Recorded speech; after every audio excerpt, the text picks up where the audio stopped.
Okay, so the first topic in mind is the buffer system, as I am intrigued in the question of what is the importance of buffer system in our body. Now, buffer systems are indeed highly crucial in maintaining homeostasis, the internal balance of the body, in response to the constant changes going on outside and within our body. So it is maintaining our body's balance in order for it to sustain life, since we don't just live for a single day, we must live for a full lifespan or for a full cycle. In order to maintain a full cycle, we must have internal balances that counters changes that is going on outside and within. Now, buffer systems are made or tailored specifically for changes in pH, since they buffer the pH. That's why the name buffer is derived. Now, we have multiple buffer systems in the body, one of which is the bicarbonate buffer system. We also have the phosphate buffer system and the protein buffer system, as far as I can recall. And one characteristics of such buffer system is that they have the capability to nullify both acid and base. Protein, for example, has a carboxyl group and an amino group, meaning it both have the positive and the negative charge functional groups. Now let's talk about the most famous or most talked about buffer system in the field of medicine and in the field of tertiary education, which is the bicarbonate buffer system. So how does it work? Well, as I exhale, um, we must keep in mind that most of the carbon dioxide exhaled is not the 100% of the carbon dioxide that has been in my lungs, since some of those carbon dioxide have been reuptake or participated in the bicarbonate buffer system. So how do they participate? How does um, carbon dioxide get converted into a buffer system that is usable to nullify the actions of acids and base? So for example, if the carbon dioxide have managed to enter the buffer system, it first needs to react with water to form carbonic acid. Afterwards, after forming carbonic acids, um, it then proceeds to the formation of bicarbonate. Okay, so after the formation of bicarbonate, there are two products. After the formation of the carbonic acid, there are two products that can be derived. Again, bicarbonate and a hydrogen anion. So we must keep in mind that the buffer system is a reversible reaction, is a multiple reversible reaction, meaning if the buffer system has nothing to react to, or an acid or a base have not yet been introduced, the buffer system stays in a cycle of reversible reactions to sustain and to not overconsume the carbon dioxide that we are exhaling. Now, if a substance have been introduced, if an acid or a base have been introduced, uh, it then breaks the reversibility of that reaction. For that specific reactions, since we have multiple buffer reactions, it is not only a single reaction but multiple buffer reactions we have. Um, so if, say for example, the caffeine that I took earlier to wake my body up contains some form of acidity to it. Now, how does my body respond to such introduction of acid? Well, the buffer system reacts by uh, countering the acid by forming salts. So, the formation of salt nullifies the effects of the hydrogens or hydrogen cations from influencing the pH balance. So, uh, moving away from acids, let's look at NaOH or a base, for example. If a base was introduced into the body, the bicarbonate group would react to the hydrogen group, which would react to the Na group, which would nullify its action, and the hydrogen group would then react with the OH group, forming water. So we have formed a salt and a water. So what does a salt do in a body? So it acts as electrolyte. So it is not just about defending the body from changes in pH, but actually it is a form of manufacturing our own salts. So buffer system can be considered as manufacturing salts, since to nullify an acid or a base, or to stop the acid or a base from harming our body, we must convert them into salts. Now, this is one of the most confusing, I may say confusing concepts in chemistry, as why does hydrogen uh, affect pH as compared to the sodium, which is also positive. Uh, so why particularly hydrogen? Why not Na? Since Na is also positive, it also has a positive charge.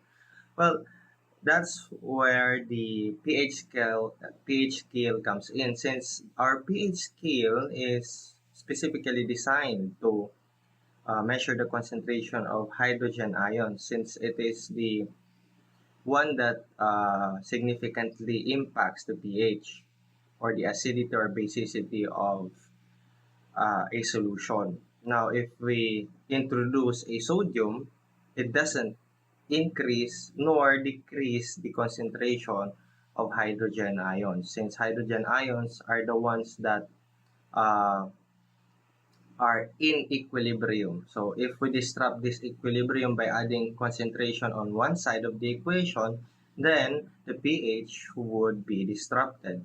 But when we add different type of reaction, for example, Na plus, it doesn't add any quantity to the equilibrium reaction. It doesn't add to the concentration of hydrogen. Therefore, equilibrium or auto-ionization of water is not disrupted. So if it is not disrupted, the pH remains unscaled. Moving on to the importance of pH, buffer system. Uh, so we know that we introduce a lot of things in our body simply by breathing, exhaling, doing something, carrying some stuff. Everything adds to the pH of the body, one way or another. So the addition of changes in the pH is, should I say, uh, not as rapid as we may see, not as big as we may see, but small things stacks into bigger things. So, for example, I add uh, 10% of acidity in my body with increments for 5 days. So, in the span of 5 days, I would gain a lot of acidity in my body that my body could not resist it anymore, and the proteins and most of the compounds in my body would cease to react, since they are pH dependent. So most of our structure in the body are pH dependent, meaning they function well in this pH but not in other pH configurations.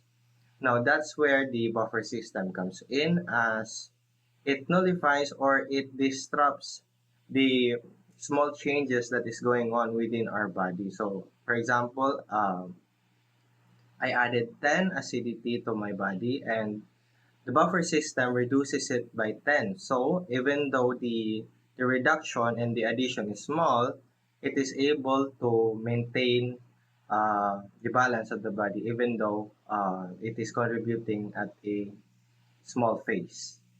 Okay, that's all for question number 3. Moving on to the other question.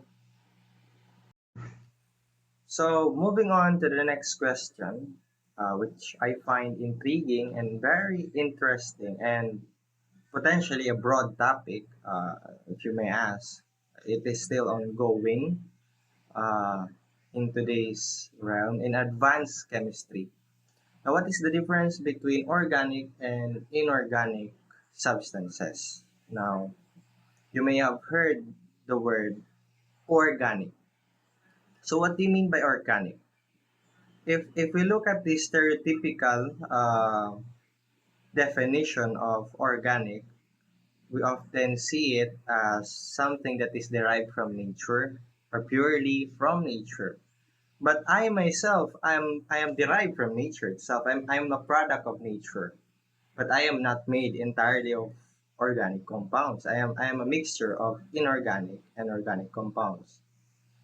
Looking at the stereotypical definition of inorganic, um, we often see inorganic substance as metals and other compounds that are seemingly in a crystal form or something that is in a liquid form that uh, cannot be combined with organic substances or cannot be dissolved by organic substances.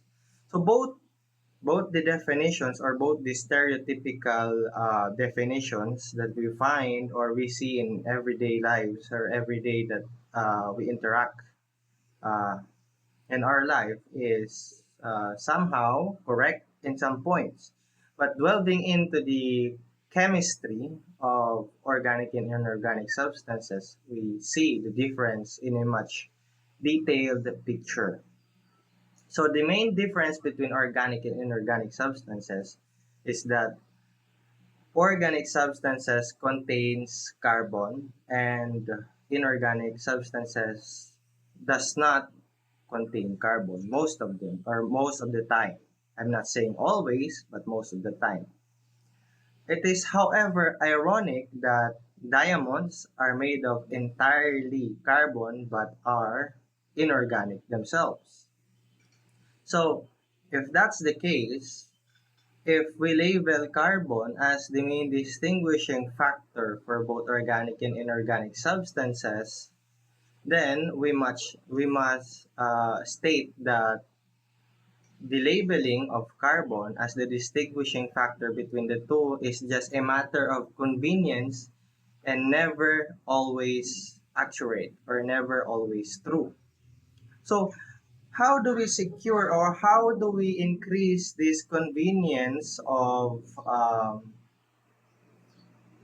specifying or classifying organic and inorganic substances? So, in order for you to uh, classify an organic substance, you must be able to see carbon bonded with hydrogen as the simplest form or one of the simplest form of organic substances include methane. Methane is a single carbon with 4 hydrogen attached to it. That is one of the most simplest um, organic substance that we have.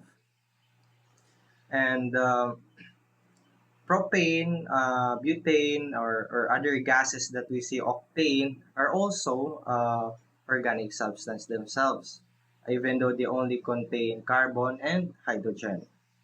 Now, moving on to the inorganic substances, we have water, for example. Water is an inorganic substance, but is crucial for our biological system. It acts as the medium. In fact, most of the mass that we have in our body, most of this mass is composed of water. So you may say that I am massive, but most of the mass that I have, or most of the mass that our population has, is really just uh, water. Well, the importance of water is to conduct the reactions that is demanded by the organic molecules for them to react. So there are also reactions that involves both organic and inorganic. For example, the mineralization of the bone. It utilizes both the organic and inorganic substance. So it is good that we classify organic and inorganic substances, but we can never separate the two when we are talking about biological systems. Okay, we can only classify them when we are studying the chemical nature of the chemicals themselves as being inorganic and organic, but we cannot separate them when we're talking about the chemical reactions in the body. As every chemical reactions in the body, or most of the chemical reactions in the body, includes both organic and inorganic. Now, moving on to the deeper context of such compounds, organic substances are typically or commonly non-polar. They are non-polar commonly, but not most of the time, not always. And water is or inorganic substances is typically seen as polar substances, as most of their chemical species are. They are mostly polar.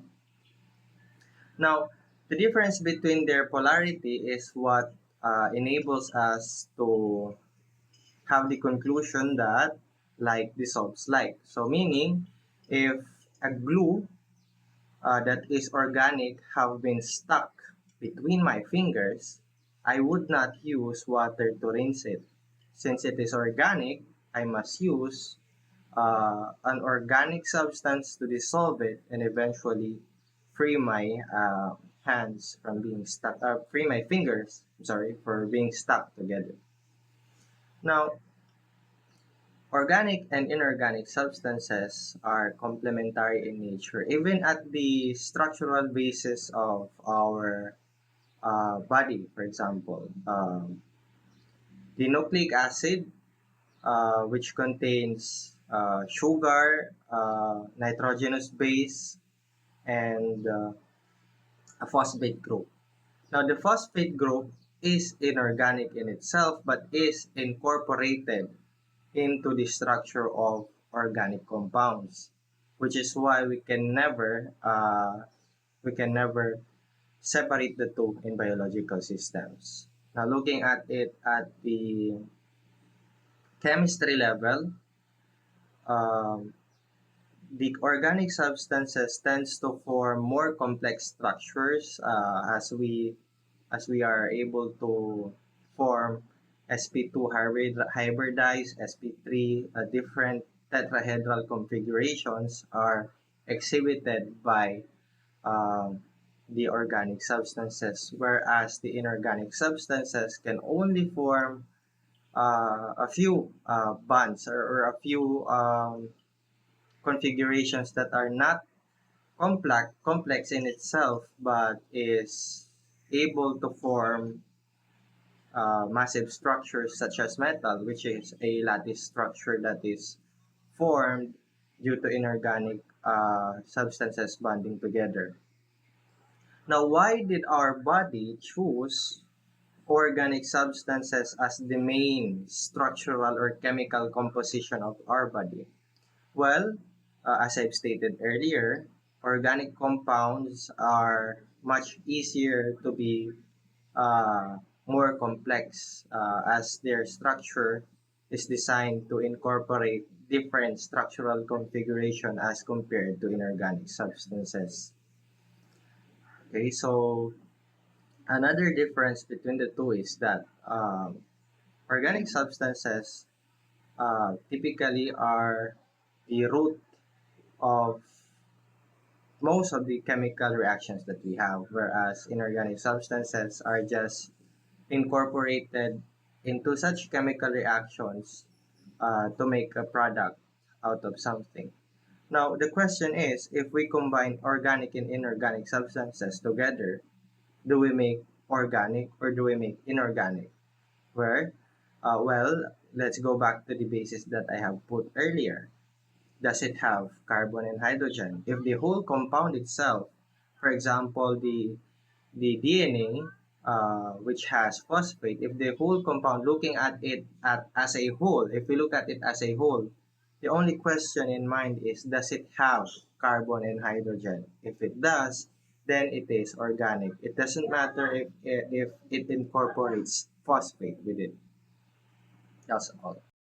So on to the final question that I would be addressing, which I find something that can be answered in the field of physics and chemistry and also biology for the most part. Uh,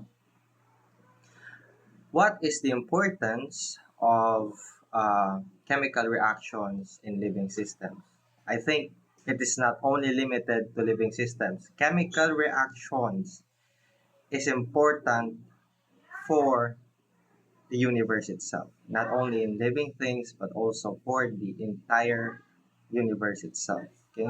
Without chemical reactions, we cannot derive something, we cannot derive complexity without chemical reactions. Okay? Now, it doesn't matter if we came from biogenesis or abiogenesis, we still need chemical reactions. Okay? So, talking about chemical reactions as the root of everything, existence and life, uh, you can see it in a way that without chemical reaction, the existence of life would be impossible. Since biogenesis, both biogenesis and abiogenesis requires chemical reaction. It doesn't matter if we came from abiogenesis or biogenesis, both of which still requires chemical reactions. So, given that a chemical reaction is highly important or is the staple itself or the core of existence of life itself, what are the examples included in chemical reactions? Now let's move on from the beginning of life into maintaining life. Okay, since I'm done explaining that existence of life came from chemical reactions, let's move on to the concept or the ideology that chemical reactions is what maintains life and existence itself. Okay, now as a biological system, a system means you are constantly operating. Okay, that's what system means. Okay, a system is a combination of matter that is constantly operating. Now, what is the purpose of operating? Why are we operating? Why is our cell, why is our tissue, why are our organs operating at a certain manner? Well, it's because to achieve balance and to achieve balance, chemical reaction must take place. Okay, so we can also see chemical reaction in a perspective that our body is taking advantage of chemical reaction to sustain its existence. Okay, for an organism that requires chemical reaction, we must also use chemical reaction to maintain our existence. We must exploit the the capabilities of chemical reactions for life's existence. For example, uh, yeah, the simple concept of eating food. You know, you go on and digest, and then the food is broken down into monomers, from polymers to monomers. It is absorbed and distributed, all of which requires chemical reactions. Okay. Now the first one, uh, you eat the food, you break it down physically, meaning all the muscles that are involved in your digestive system uh, are mandated or required to contract and relax in a sequence manner. So, what causes a muscle to move? Well, it's a series of chemical reaction. The myosin that we have in our muscle is what activates its movement, meaning it is rooted from chemical reaction. Now, absorption. Absorption, on the other hand, also requires chemical reaction, as certain molecules must bind to specific transporters or specific vehicles for them to be transported in and out of the blood or circulatory system for it to be distributed and be metabolized. Now, speaking of metabolism, it's another form of chemical reaction that we need to undergo for our body to use the food that we ate for cellular energy. Okay, so in that case, we would be using the Krebs cycle. Now, as you can see, four of which are seemingly sequenced and may seem to be uh, non-chemical in nature, are indeed chemical in nature. Okay, so uh, the manner that we see chemical reaction is different, highly different from the laboratory settings, because if we apply or integrate the concept of chemical reactions and delve into the biological functioning of life, we see that chemical reaction is present in every aspect, in every angle of uh, living systems. Okay. Now, let me tap in further on why chemical reaction is the core of existence. Okay. Not only life itself, but in general. Okay. Holistic. Okay. So, chemical reaction is triggered. Okay. Chemical reaction is triggered because of the unpaired electrons in the valence shell of an atom. Meaning, an atom must react in order for it to achieve stability by fulfilling its stability requirement, one of which is the octet rule. Now, this also explains why some of the elements that we see in the periodic table, such as the xenon, which is a part of the noble gas, isn't that much of a reactive element at all, because it already achieved uh, its stable form. Its octet configuration have been already fulfilled. Now, chemical reaction is what allows for the transfer of energy. If we go back to the concept of thermodynamics, energy cannot be destroyed nor created. It can just be transferred from one form to another. Okay. Now that's a big concept that elaborates the concept of chemical reaction. Okay, so um, without chemical reaction, we won't be able to harness the energy in the food that we have. Okay, so the think of the food or the calories as a fuel. Okay, not just for the concept of taste, but for the concept of fuel. Okay, if we look at it at the concept of fuel, we can see that in order to harness the fuel, we must react to it. If we don't react to it, then we cannot harness it.